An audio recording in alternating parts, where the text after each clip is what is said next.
काशी में खेले खाट पे खेले, काशी में खेले खाट पे खेले, खेले होली मसाने में, खेले होली मसाने में। आज मैं मीनाक्षी बख्शी आप सभी का स्वागत करती हूँ। आज मैं लाई हूँ आपके सामने एक बहुत ही खूबसूरत प्रसंग जिसे आप सुनकर आनंदित होंगे। जी हाँ, होली फागुन में आती है। फागुन में ही माँ पार्वती और शिव का विवाह हुआ। जब हिमालय के घर से भगवान शिव माँ पार्वती को लेकर काशी पहुँचे, यानी उनका उस समय गौना हुआ। उस दिन थी एकादशी। जी हाँ, फागुन मास शुक्ल पक्ष एकादशी तिथि, जिसे रंग भरी होली के नाम से भी जाना जाता है। ये ठीक जो होली आती है उससे 11वें दिन पे एकादशी आती है।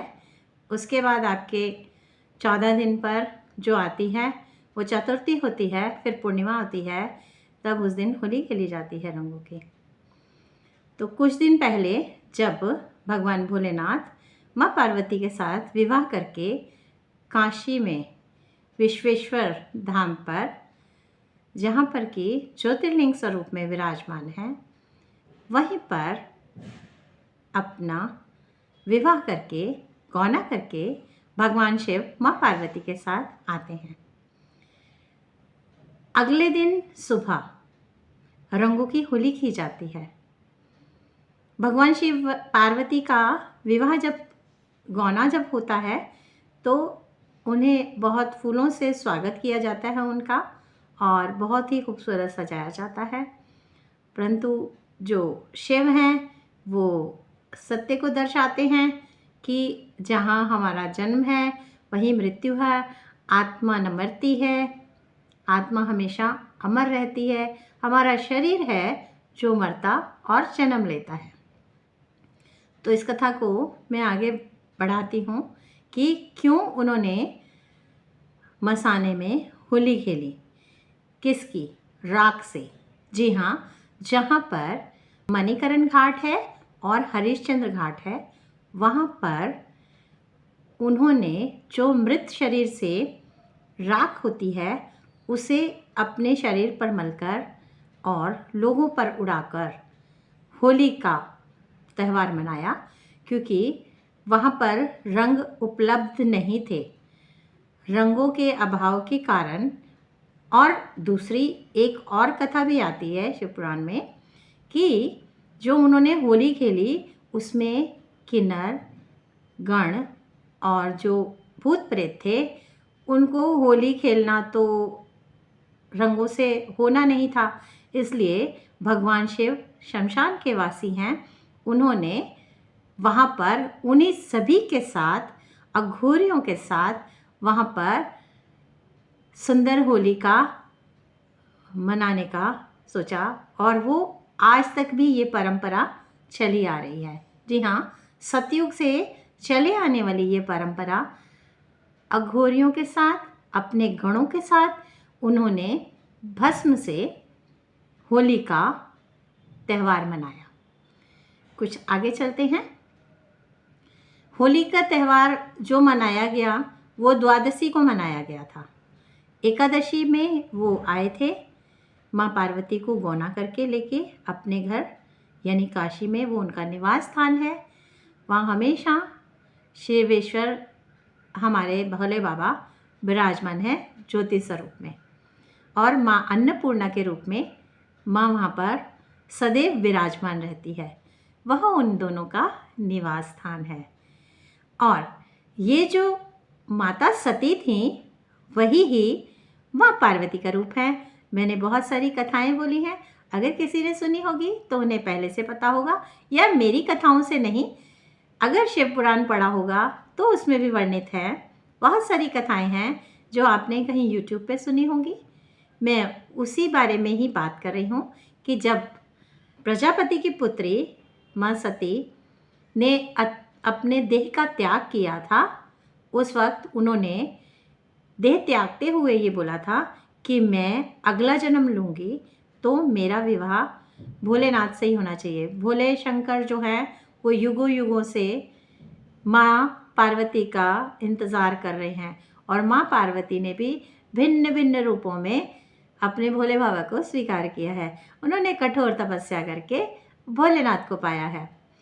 और ये जो सती माँ का शरीर छूटा और भोले बाबा उस शरीर को लेकर के दुखी होकर जब संसार में विचरण करने लगे थे, ठीक उसी समय भगवान विष्णु ने उनके शरीर के अपने चक्र से, सुदर्शन चक्र से टुकड़े काट दिए थे।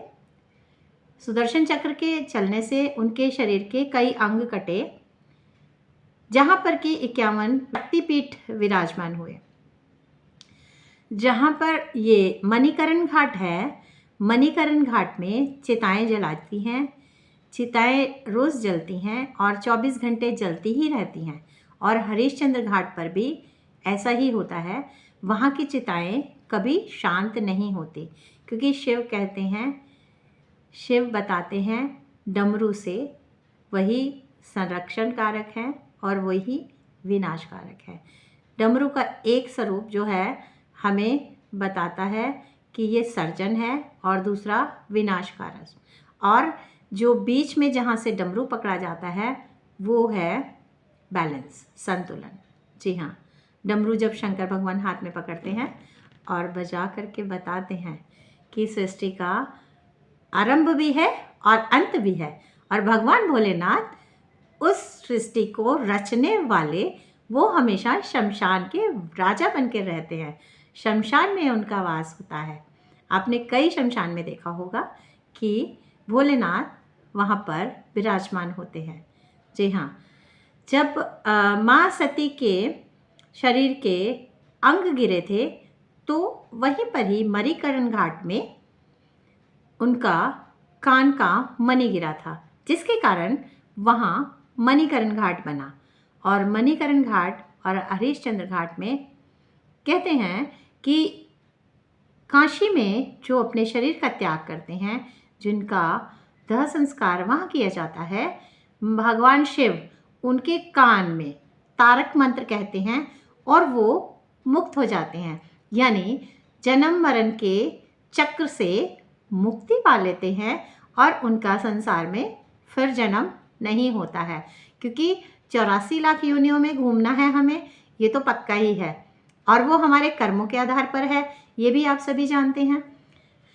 लेकिन उन सब चक्रों से बचने के लिए अगर हम मुक्ति धाम में चले जाते हैं और हमारा शरीर वहीं जाके छूट जाता है, तो समझिए हमारा फिर अगला कोई जन्म नहीं होगा। फिर हम प्रभु के, ईश्वर के चरणों में ही हमेशा रहेंगे, उन्हीं के साथ। कान में कहा जाता है कि भगवान शिव तारक मंत्र बोलते हैं और वो जो इंसान उस समय शरीर त्याग चुका होता है, जिसकी चिता जलने वाली होती है, आपको ये अजीब तो लगेगा टॉपिक थोड़ा सा, पर ये एक्चुअली हमारे जीवन की सच्चाई है कि जब हम संसार में आए हैं तो हमें जाना भी है। तो मृत्यु के भय को ख़त्म करने के लिए भगवान भोलेनाथ ने ये लीला रची और ये बताया कि इससे भयभीत नहीं होना है। किन्नर गण और भूत प्रेत वो सब कैसे होली खेलेंगे?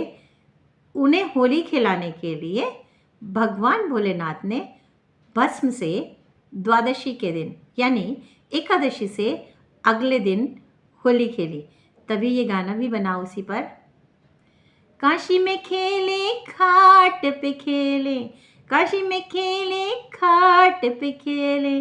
आप सबको ये कथा कैसी लगी ये प्लीज़ मुझे बताइएगा, और मुझे सपोर्ट और प्यार देने के लिए बहुत बहुत धन्यवाद। आप हमेशा इसी तरह मुझे अपना प्यार और स्नेह देते रहें। इसी कामना के साथ मैं फिर अगली वीडियो लेकर आऊँगी। तब तक के लिए राधे राधे, हर हर महादेव, घर घर महादेव।